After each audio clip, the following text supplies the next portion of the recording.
Après une première saison incroyable et des épisodes spéciaux vraiment bons, on a eu le droit à une seconde saison encore plus forte en émotion.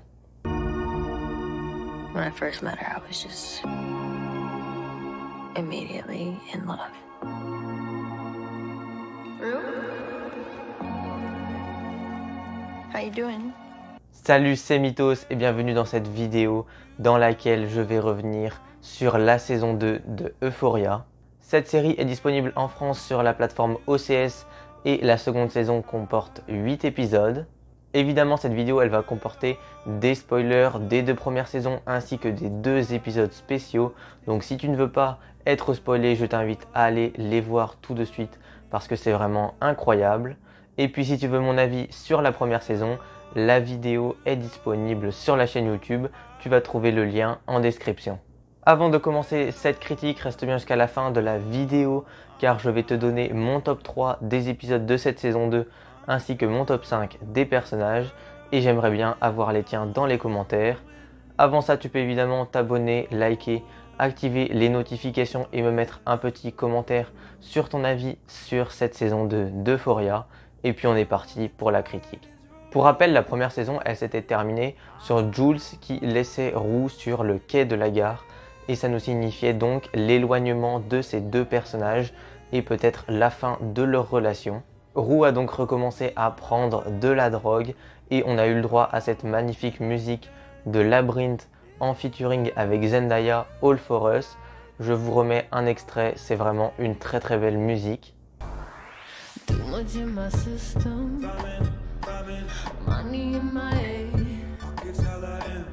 Après ça, on a évidemment eu 2 épisodes spéciaux qui chacun se sont concentrés sur un des 2 personnages principaux afin de mettre en évidence leurs sentiments, leur avenir, leur perspective d'avenir pour la suite de leur vie et donc pour la saison 2.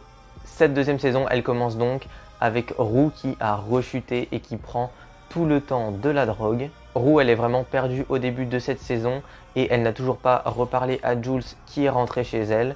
Et donc on sent vraiment qu'il y a une tension entre les 2 filles et elles ne se sont toujours pas reparlé depuis la fin de la première saison. Dans la première saison, quasiment tous les épisodes étaient centrés sur l'histoire d'un personnage qui se déroulait en parallèle de l'histoire principale. Dans cette saison 2, ce schéma d'épisodes arrive vraiment moins fréquemment. Il n'y a que quelques épisodes qui ont ce schéma-là. Et puis ça permet d'introduire ou de présenter de nouveaux personnages ou des personnages qui vraiment étaient très peu présents dans la première saison. Le premier épisode est donc centré sur le personnage de Fesco qui est un ami de Rue, un dealer, mais ça on en a déjà parlé dans la première saison et on nous montre vraiment son histoire, sa relation avec son frère et vraiment tous les 2 ont une belle relation qui est touchante, on en reparlera un petit peu plus tard dans cette vidéo. Dans cet épisode, il y a également une fête comme il y a eu dans le tout premier épisode de la saison 1 et ça peut nous faire évidemment un parallèle entre ces 2 épisodes et ces 2 fêtes pour nous montrer l'évolution des personnages, de leurs pensées ainsi que de leurs relations et voir le chemin qui a été parcouru. Au cours de cette fête, on a le début de la relation entre Fez et Lexi qui est vraiment une très très bonne relation parce que ces personnages, même s'ils sont différents, ils ont une bonne connexion, on ressent qu'ils s'entendent bien et que même si leurs univers sont opposés, ils sont quand même connectés. Dans cet épisode, on a également une scène qui est vraiment oppressante où Cassie est dans la baignoire et elle ne doit pas se faire voir par son amie Maddie. Cette scène, elle nous montre vraiment tout le talent de l'équipe qui travaille sur la série Euphoria et du réalisateur Sam Levinson qui ont fait un travail incroyable dans cette saison en nous faisant passer par toutes les émotions possibles et inimaginables. La meilleure scène de l'épisode, c'est pour moi celle où Rue et Jules se revoient pour la première fois en face à face et discutent de leurs sentiments, leurs relations. On voit vraiment des fondus sur les 2 visages avec les lumières qui s'allument et qui s'éteignent. Évidemment, les jeux d'actrices sont très très bons et la musique qui vient accompagner ça nous rend vraiment une très bonne ambiance et nous plonge dans cette scène. Cet épisode, il se termine avec un gros cliffhanger où on a Fez qui va tabasser Nate avec une bouteille. Fez, il permet donc à tous les personnages qui ont été victimes des attaques, des manigances de Nate d'être vengés. il va vraiment récompenser un petit peu l'attente des spectateurs et faire plaisir. Par la suite, on a le triangle amoureux Nate, Cassie et Maddie qui est vraiment bien mis en avant dans cette saison 2. Cassie, elle subit vraiment un conflit intérieur tout au long de la série parce qu'elle est déchirée entre choisir sa meilleure amie ainsi que celui qu'elle aime et elle ne sait vraiment pas sur quel tableau se situer. Dans l'épisode 5, on a Rue qui va lancer une bombe sur cette amitié en révélant que Cassie sort avec Nate et là ça va vraiment séparer ces deux amies et casser toute leur relation, tous les sentiments qu'elles avaient l'une pour l'autre. Les deux actrices jouent évidemment très bien dans cette saison et surtout Sydney Sweeney qui elle nous fait passer par toutes les émotions. Elle arrive vraiment à bien les représenter et on ne sait jamais vraiment si on est de son côté ou si on est contre elle. D'ailleurs, j'ai bien l'impression que les deux amis se sont réconciliés dans le dernier épisode après un combat sur scène qui était plutôt impressionnant. Mais dans cette saison, on a également un nouveau personnage, c'est le personnage d'Elliot qui me faisait un petit peu peur au début avec les images promotionnelles, les bandes annonces, parce que je pensais vraiment qu'il allait casser la relation qui existait entre Jules et Rue. Mais finalement, il s'est avéré que c'est un très bon personnage que l'on n'a pas encore énormément vu. J'espère qu'on le verra un petit peu plus dans la saison 3. C'est un personnage qui est surtout lié à Rue, puis à Jules, qu'il a appris à connaître petit à petit. On ne l'a pas trop vu interagir avec les autres personnages. En plus de ça, j'ai adoré la chanson qu'il a chantée à Rue dans le dernier épisode. Elle était vraiment touchante. Elle nous montrait l'amitié qui existait entre ces deux personnages. Mais c'est un petit peu une amitié interdite parce que sinon Rue va replonger dans la drogue et ça serait un petit peu dommage pour elle. On sent vraiment que cette chanson, elle est touchante, elle est sincère et on voit vraiment les vibrations dans sa voix, on sent toutes les émotions. Zendaya, elle qui joue très bien la réaction et ça nous fait une des meilleures scènes de la série. Avant d'attaquer le gros sujet de cette saison, je vais évidemment revenir sur quelques points comme évidemment le personnage de Kat qui elle n'est pas trop présente dans cette saison. On la voit surtout comme soutien moral de Maddie et sa relation avec Ethan est terminée même si elle n'était pas vraiment intéressante. A priori l'actrice a eu des différends avec le réalisateur Sam Levinson et c'est peut-être pour ça que des scènes à elle ont été coupées de la saison 2. En deuxième point, j'aimerais parler du personnage de McKay qui était un personnage important de la première saison d'Euphoria et qu'on a vu un petit peu dans le premier épisode et très brièvement dans le deuxième, mais il a complètement disparu par la suite de la saison. Je ne sais pas si on le reverra, je ne sais pas s'il y a eu un problème avec l'acteur et la réalisation, j'espère qu'on le retrouvera dans la saison 3. C'est pareil pour le personnage d'Ali qu'on a beaucoup vu dans le premier épisode spécial et dans la saison 1, mais qu'on a très peu vu dans cette saison 2 et c'est quand même un très bon personnage qu'il faudrait remettre par la suite. Mais à part ça, on a les personnages des mères de Rue et Gia ainsi que de Lexi et Cassie qui sont un petit peu plus développés dans cette saison et qui sont vraiment touchantes. Ce sont deux mères qui se ressemblent, se complètent parce qu'elles élèvent toutes les deux, toutes seules, leurs deux filles. Et évidemment, on voit qu'elles sont prêtes à tout faire pour le bien de leur fille. Maintenant, je vais revenir sur l'épisode 4 qui est pour moi incroyable. C'est l'un des meilleurs épisodes de cette saison et même de la série. Il est d'ailleurs présent dans mon top, donc je vous invite à rester jusqu'à la fin de cette vidéo. Cet épisode, il nous fait passer par tellement d'émotions, la joie et la libération de Cal, le père de Nate, le dégoût que Rue nous exprime parce que vraiment elle est détestable dans cet épisode, mais aussi la colère et la folie de Cassie qui vraiment pète un câble tout le long de cet épisode et de cette saison. Cet épisode, il a la force de te faire réfléchir et de te remettre en question, évidemment pour les adolescents, mais aussi pour les adultes, notamment avec le personnage de Cal. Et c'est ce qui fait la force de cette série, parce que ce n'est pas une série d'adolescents, c'est vraiment une série pour tout le monde, sauf pour les plus jeunes, qui est très bonne.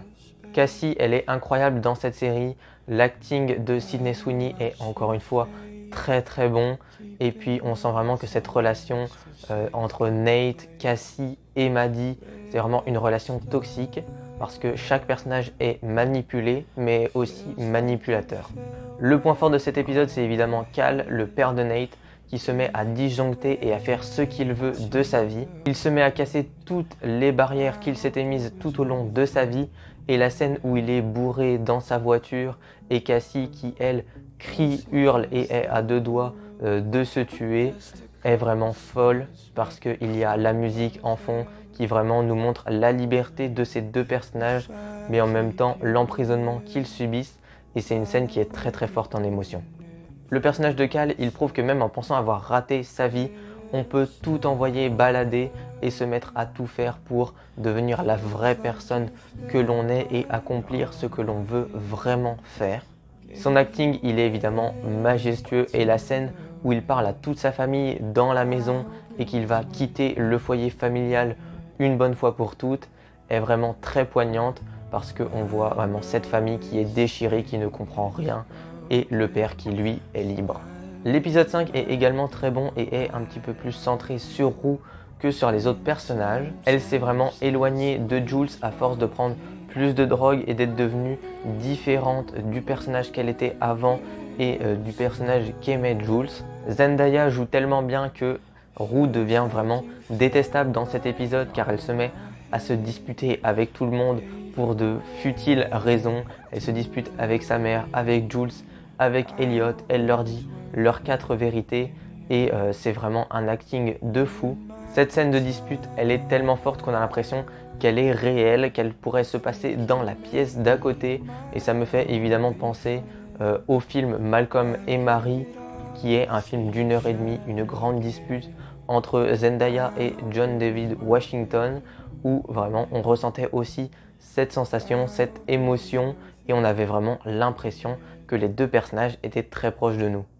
On a Rue qui fuit donc de la maison et sa mère va la poursuivre tout le long de l'épisode pour éviter qu'elle ne fasse des bêtises et en plus de ça elle est droguée donc il ne faut pas qu'il lui arrive quelque chose. Mais Rue finit par rentrer chez elle après avoir vécu tout un long périple le long de cette journée. Dans l'épisode 6, Rue a décidé de se sevrer de la drogue et on voit vraiment qu'elle est dévastée, qu'elle ne peut rien faire. Zendaya, vraiment, elle représente très très bien cette sensation. Elle nous montre une Rue qui est détruite mentalement. Sa mère et sa sœur ont évidemment du mal à la voir comme ça et elles ne savent pas si elles peuvent lui faire confiance car Rue a déjà replongé dans la drogue plusieurs fois. On a Nate qui est également plutôt bien présent dans cet épisode et qui a une discussion avec sa mère qui est intéressante. C'est un personnage qu'on avait très peu vu dans la première saison et là je suis assez contente qu'il l'ait développé parce que ça nous a donné une conversation qui est intéressante, enrichissante pour les deux personnages. Ils vont vraiment décider de s'affranchir du père. Nate il est devenu plus gentil et plus calme depuis que son père est parti de la maison et il a décidé de ne plus faire mal aux gens. Vraiment c'est un personnage qui a évolué dans le bon sens dans cette saison et je suis content parce que c'est un très bon personnage qui a eu une bonne évolution sur ces 2 saisons. Il va d'ailleurs récupérer le CD de Jules et de son père qui est présent chez Maddie en lui faisant peur avec un revolver.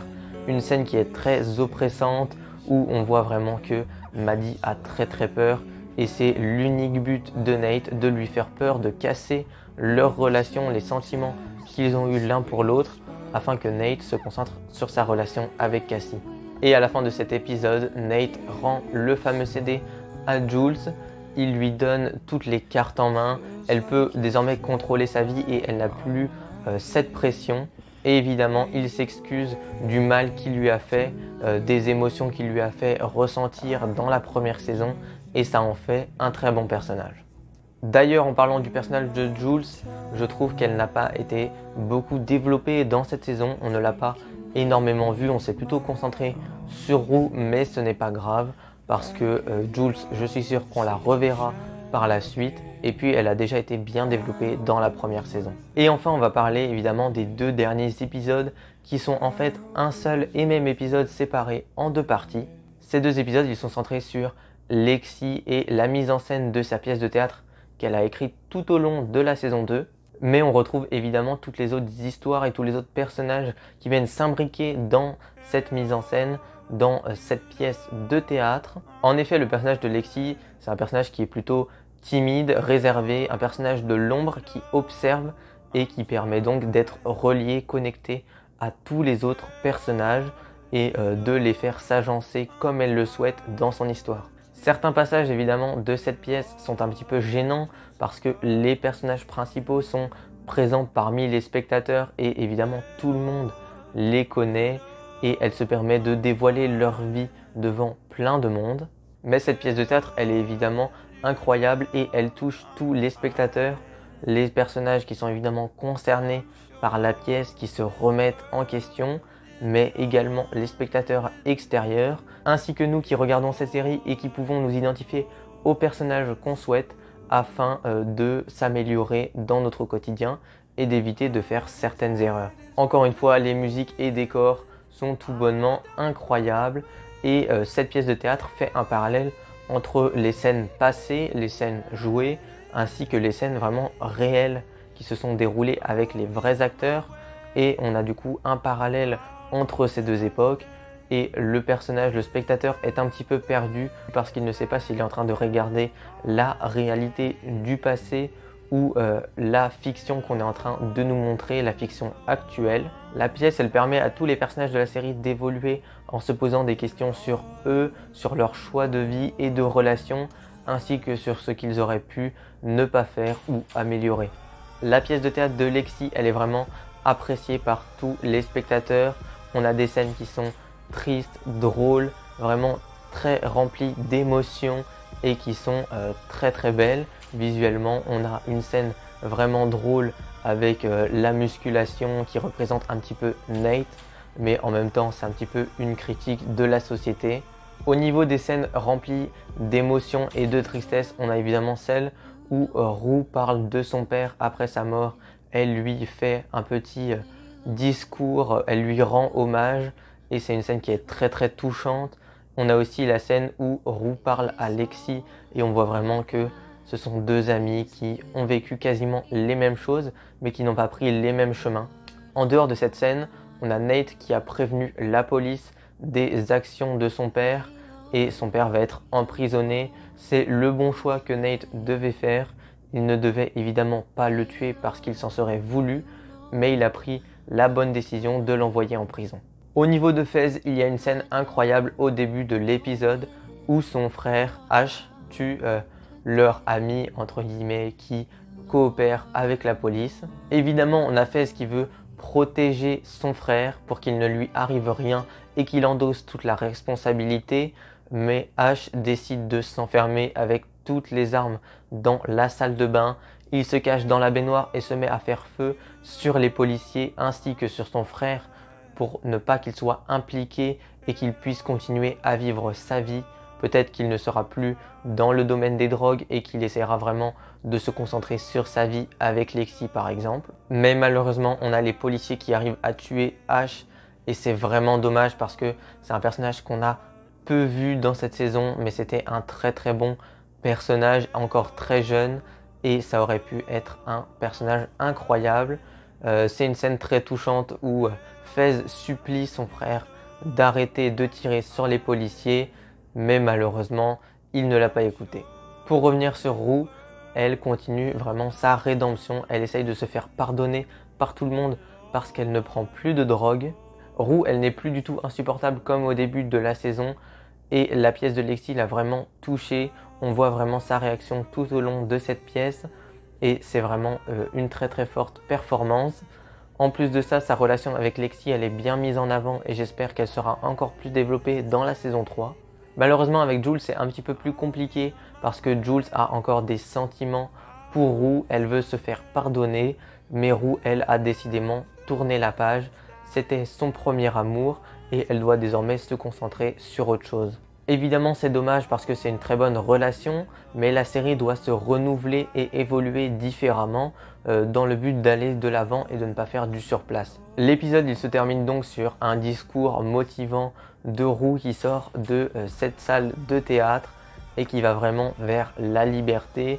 Elle n'a plus de pression sociale au niveau de ses amis. Elle est vraiment libre et on a la chanson avec Labyrinth, encore une fois, comme dans la saison 1, qui nous fout les frissons et qui va être dans les playlists de tout le monde pendant un petit moment. Évidemment, à la fin de cette saison 2, on ne veut que la saison 3 et j'espère qu'elle ne mettra pas 2 ans à arriver comme la saison 2 l'a fait. Cette saison 2, elle se concentre donc plutôt sur l'amitié qu'il y a entre les personnages ainsi que leurs relations qu'ils ont nouées avec la famille, leurs amis, les gens du quotidien qu'ils croisent tous les jours. La saison 1, elle se centrait plus sur l'amour, vraiment l'amour au sens pur, et je trouve que se concentrer sur l'amitié, c'est encore mieux parce que l'amitié, ça nous entoure vraiment au quotidien. L'amour, c'est un petit peu plus centré, c'est quelque chose qui regroupe 2 personnes, 3 personnes, alors que l'amitié, c'est une sorte de groupe et ça nous permet vraiment de développer tous les personnages en même temps ainsi que leurs relations. Et avant de terminer cette vidéo, je vais évidemment vous donner mon top 5 des personnages de cette saison 2 ainsi que mon top 3 des épisodes.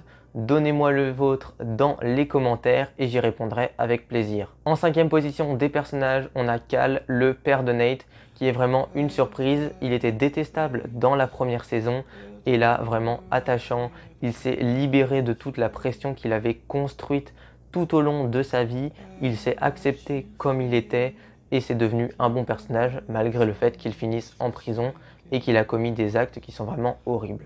En 4e position, Cassie, qui a vraiment été interprétée avec brio dans cette saison 2. Elle est passée par toutes les émotions, on la voit devenir folle et vraiment elle joue très très bien. Le personnage est vraiment tiraillé tout au long de cette saison entre son amitié et son amour et ça nous montre vraiment la complexité de ce genre de situation. En 3e personnage, évidemment, Fez, le fameux que j'attendais tellement qu'il soit développé dans cette saison 2. C'est un des meilleurs personnages de la série.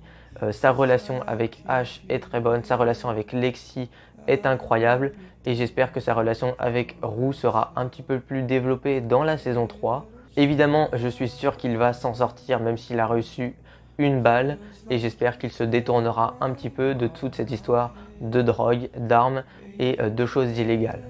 En 2e position, on a Rue, et oui, elle n'est pas première, mais Zendaya fait un acting encore une fois incroyable. Elle aussi, elle passe par toutes les émotions et bien évidemment, au début de la saison, on a envie de la détester parce que elle se drogue tout le temps, elle est méchante avec tout le monde, mais à la fin, quand elle écoute la musique d'Elliot ou même quand elle discute avec Lexi ou qu'elle fait son discours à son père, c'est très très fort en émotion et elle nous met les frissons à chaque fois. Et enfin, en dernier personnage, mon personnage préféré de cette saison 2 d'Euphoria, c'est évidemment Lexi qui est la révélation de cette saison. On ne l'avait très peu vue dans la première saison, mais là on a eu 2 épisodes qui étaient centrés sur elle. Tout au long de la saison, elle écrivait sa pièce de théâtre et elle observait un petit peu tout le monde qui gravitait autour d'elle afin de les représenter et de les analyser. Elle a évidemment une très bonne relation avec Fez, une bonne relation avec Rue et une bonne relation avec sa sœur qui s'est un petit peu détériorée, mais c'est un très bon personnage, une grosse surprise et un acting qui est très bon. Et mon top 3 des épisodes, en 3e position nous avons l'épisode 7, le premier épisode qui met en place la scène de théâtre de Lexi. Évidemment plein d'émotions sont présentes, on a vraiment tout le panel et un épisode qui est incroyable. En 2e position, on a l'épisode 8, le dernier épisode, qui lui aussi nous fait passer par toutes les émotions. Et vraiment, quel bon épisode pour terminer cette saison. On a vraiment eu une incroyable saison. Et cet épisode 8 est vraiment une très très bonne conclusion. Et il termine un petit peu tous les arcs en ouvrant d'autres portes. Et évidemment, mon épisode préféré de cette saison 2 d'Euphoria, c'est l'épisode 4. Cet épisode 4, il m'a choqué, il m'a scotché. Pendant 2 heures après l'avoir visionné, je n'étais vraiment pas bien. C'est un épisode qui nous fait réfléchir sur la vie et le sens que l'on veut lui en donner. Et les personnages sont très très bons dans cet épisode et toutes les émotions sont représentées. Et vraiment incroyable épisode qui peut-être est le meilleur de la série, mais en tout cas le meilleur de la saison pour moi. Sur ce, c'est donc tout pour cette critique de la saison 2 d'Euphoria. Évidemment, dites-moi dans les commentaires ce que vous en avez pensé. Dites-moi ce que vous attendez pour la saison 3, parce que j'espère qu'elle arrivera très prochainement. En tout cas, elle a été officialisée par la production d'HBO. Dites-moi également votre top 5 des personnages et votre top 3 des épisodes de cette saison 2.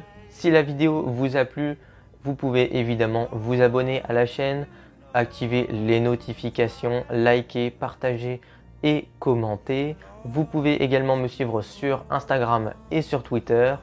Et sur ce, c'était Mythos. Salut!